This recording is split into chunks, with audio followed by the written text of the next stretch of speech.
नमस्कार भाइयों बहन। ये भी वीडियो उनकी फरमाइश पे है। राजेंद्र सिंह है कोई, और जो कि क्या नाम आकाश ठाकुर करके हैं। तो ये उनके कमेंट्स का जवाब है। तो इसी में मिला जुला लें, वो अपने सवालों का जवाब ढूंढें। तो इसमें उनका जो सवाल था दोनों में से कि किसी ने मतलब कोई चीज़ ऐसी भेज दी है, तो उनको ऐसा लगता है कि जैसे चौराहे की चीज़ है, कहीं की कोई चौराहे का प्रेत या कुछ है। तो ये बिल्कुल फैक्ट बात होती है। और वो चौराहे की जो चीज़ होती है वो भेजी होती है, तो उसमें कई चुड़ैलें वगैरह इस तरीके बहुत सारी चीज़ें होती हैं। तो बहुत सारे जो लोग हैं चौराहे की माता का कुछ प्रसाद रख के और उनसे प्रार्थना करके कि माता कोई भी बुरी चीज़ हो उनके घर में भेजो। और उनके पास कोई ऐसा देवता भी होता है कई बार, जैसे चौराहे का कोई प्रेत है या कोई मसान है, पूज रखा होता है उन्होंने असल में। तो ऐसा होता है तो उसके ज़रिए से अपने घर का कोई जैसे आत्मा होती है मरी गिरी, जो कि परेशान आत्मा होती है, वो उसको भी साथ में लगा देते हैं असल में। और कई बार ऐसे लोग जो घर का रैपा मानते हैं, मतलब बाप दादा, इस तरीके का ये होता है। और कई लोग के रैपा बहुत बुरा करते हैं साथ में चल के। और कोई मसान टाइप का भी होता है उनका, जैसे कोई लड़का वड़का होगा या कोई चाचा वगैरह होता है उनको, जो कि नेगेटिव होता है, बीमारी से मरा होता है, ऐसी चीज़ों को रखते हैं। तो वो उसको बोलते हैं वो कि क्योंकि वो नेगेटिव शक्ति, उसको बोलेंगे कि जो भी चौराहे से बुरी चीज़ मिले उसको ले जाकर उसके घर में डाल दो, परेशान करो ऐसा। तो वो जो चाचा होगा आपका एक व्यक्ति होगा वो जो एक्सपायर हो चुका होगा, तो क्योंकि उसकी बुद्धि बुरे में होगी, तो वो चौराहे से कुछ भी चीज़ उठाएगा और चला जाएगा सीधा जहाँ का आप बताओगे, मतलब एड्रेस दोगे तो वहाँ चला जाता है। क्योंकि वो लोग बुरा करते रहते हैं तो उन्हें आदत होती है। तो अब आप सोचोगे कि आपको किसी ने बता दिया कि ये चौराहे की चीज़ है और ऐसे वैसे, और आपने क्या करा किसी वक्त के कहने में या किसी के या अपने दिमाग से, और आपने उस समय चौराहे वाली माता की, अगर आपके यहाँ पुश्ती भी है, और आपने उसका जो बच्ची वगैरह अपने घर में काट दी मान लो, तो आप 100% फंसोगे। फिर देखेंगे एकदम से आपके घर में धमाका सा होगा और बीमारी बहुत ज़बरदस्त आएगी, यानी किसी की तबीयत बहुत ज़्यादा बिगड़ जाएगी, ऐसा होगी। बिल्कुल फैक्ट बात है, जो कि हमने खुद नोट करी हुई बातें वो हैं। तो क्योंकि वो जो चीज़ चौराहे से आई है तो वो सलामी ले रही है माता चौराहे वाले की, और जब चौराहे वाली का खाना आप वहाँ रखेंगे तो उससे उनको नेगेटिव शक्ति और बढ़ जाएगी उनकी।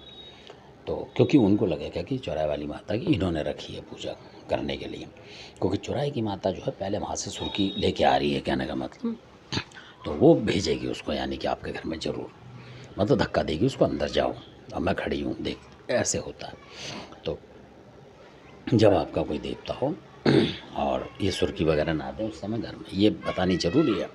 अगर कोई भगत आपके ऊपर कट चुका है तब की बात, ऐसा नहीं कि आप खुद काट के उसको करें तो आप परेशान हो जाएंगे, क्योंकि वो उनमें कई नेगेटिव शक्ति होती है, अशुद्ध चीज़ मान लो होती है। और जब आप मान लो बच्ची उच्ची करेंगे तो उस तरीके की अशुद्ध चीज़ जो है उस चीज़ को लेकर और पनप जाती है, फिर आपके हटाए हटती नहीं है ऐसा होता है।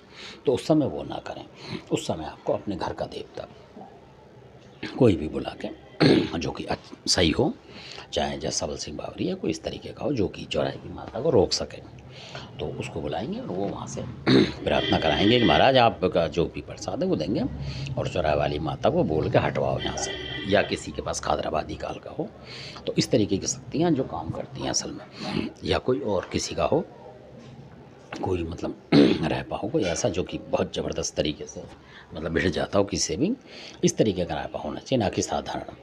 और जिसने कि चौराहे वाली माता को पूजा हो तो वो भी बोल देगा, प्रार्थना कर देगा कि माता दर्शन वर्शन करा देंगे, वो ही रायपा बोलता है, या जो देवता होगा वो बोलेगा कि आपके दर्शन करा देंगे और जो आपकी भेंट पूजा वो भी देंगे, पर आराम होने के बाद। तो वो माता हट जाती है, वचन लेके हट जाती है, क्योंकि वो देवता उसको मना देता है माता को कि आप हट जाओ, हमें ये हटाने दो परेशानी को। और जो घर वाले बैठे थे वो भी हाथ जोड़ के बैठे होते हैं और बोल देते हैं कि हाँ माता हम दर्शन करेंगे आपके, हमारे घर में खुशहाली आ जाए, और आप जो भी शत्रु भेजना आप वापस हो जाओ, और इतना टाइम हम ले रहे हैं आपसे, 1 महीना 2 महीना, और आराम आया तो हम ये सुर्खी आपकी दे देंगे वहीं, ऐसा होता है। तो आप वो वचन बांध दिया आपने। या कोई प्रसाद बोलते हैं, अगर आपके यहाँ तामसिक चीज़ नहीं है तो आप प्रसाद बोलते हैं कि वहाँ आके प्रसाद चढ़ाएंगे इस तरीके से। और अगर वो तामसिक लेके आई है तो अपने किसी देवता को वो देना पड़ेगा वो अपने आप करेगा उसे। तो इस तरीके से वो हटा लेते हैं। उसके बाद जो चीज़ आई है नेगेटिव, वो आपका कोई भी देवता हो वो आप जानते होंगे वो पकड़ लेगा फिर उन चीज़ों को, क्योंकि माता की शक्ति कम हो जाए। और जब तक माता की शक्ति कम नहीं कराएंगे आप और ऐसे ही आप घुस गए तो नुकसान करेगा आपको। एक से हटाओगे दूसरे में चली जाएगी। ऐसा भी आपने देखा होगा, कई भक्तों से ऐसा भी होता है। तो इसलिए कोई ऐसा देवता पहले आप बुलाएं कि जो उस माता को, जबकि आपको पता है कि वो चौराहे की चीज़ है, तो आपको शक हो ना हो, पर आपको उस देवता को बुलाना है कि भाई इस चौराहे वाली माता को यहाँ से रोको, क्योंकि आप घर के मालिक हो। तो आप बोलोगे, क्योंकि जो भी देवता है तब वो करेगा और वो चौराहे की माता को रोक देगा। जो भी पूजा प्रसाद पे, किसी भी चीज़ पे, चाहे दर्शन पे या किसी चीज़ पे, वो रोक देगा। और हो सकता है उसने मिठाई से ही भेजा हो, ऐसा भी होता है। ज़रूरी नहीं कि तामसिक चीज़ से भेजा हो, तो आप मिठाई से मिठाई लगा के रोक देंगे उसे, आपका देवता। यानी कि जब आपको फ़ायदा होगा आप तब करेंगे। तो ऐसा होता है, और फिर वो चीज़ आप पकड़ लेंगे, आपको आराम आ जाएगा। तो ये होता है। और उसके बाद फिर आप जो शत्रु का आपके लिए तंत्र कर रहे हैं, उसके लिए आप अपना देवता लगा के और उसका भी मतलब कुछ ना कुछ कर सकते हैं। कहने का मतलब ये है, जो कि वीडियो पे कहना ठीक नहीं होता, तब आप कर सकते हैं, क्योंकि पहले आपके घर में जो आई चीज़ है उसको हटाना पड़ेगा। और आप हटा नहीं रहे अपने घर में चीज़ें और फिर पूजा कर रहे हैं या उस पर प्रहार करने की कोशिश कर रहे हैं, तो मुश्किल हो जाती है, नहीं होती। क्योंकि आपकी जो पूजा होगी, वो जो नेगेटिव शक्ति है वो खाने की कोशिश करेगी। कोई भी चीज़, मान लो बच्चा कर रहे हैं तो वो खाने की कोशिश करेगी। तो धन्यवाद, आपने देखा। अच्छा लगे सब्सक्राइब शेयर लाइक करें।